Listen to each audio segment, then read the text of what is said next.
And news just in, the Democratic Alliance's Federal Committee has formally laid charges against Western Cape Premier Helen Zille for her remarks praising colonialism. Zille has been charged with having broadly brought the party into disrepute and damaging the party. Helen Zille's political career now hangs in the balance following the series of tweets from which the DA has already distanced itself.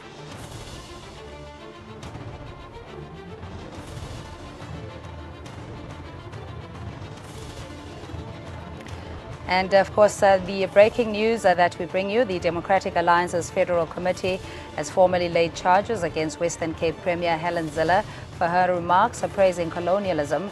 And Zille has been charged with having broadly brought the party into disrepute and damaging the party. Zille's political career now hangs in the balance following the series of tweets from which the DA has distanced itself.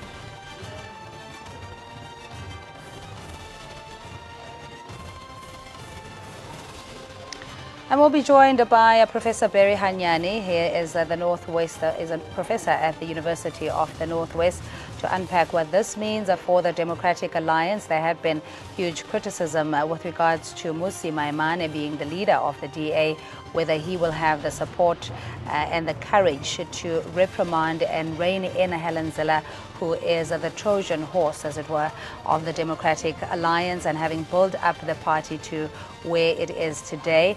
And we can confirm news that Helen Zille has indeed been charged by the party's federal committee. Barry Hanyane, good evening to you, sir, and thank you for your time. Of course, I don't think that the DA necessarily had any elbow room then to act the way they did in charging Helen Zille today. Yeah, good evening to you. Good evening to your viewers.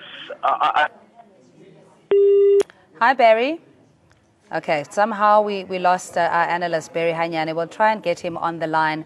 And just reactions on Helen Zille now having been formally charged by the party's disciplinary committee, formally charged by the Democratic Alliance's Federal Committee, and with charges of being laid around the remarks that she made praising colonialism and on Twitter, and over and above the subsequent tweets in defending colonialism based on her extensive travels and comparing Singapore and how these colonialism may have been of benefit somehow.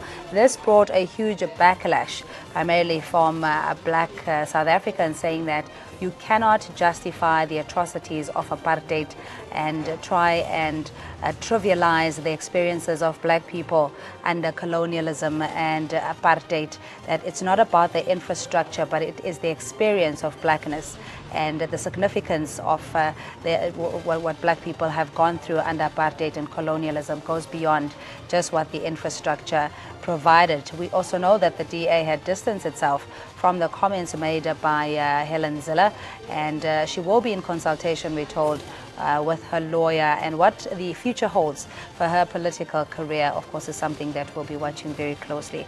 But the charges have been formally laid against the Western Cape Premier for her tweets.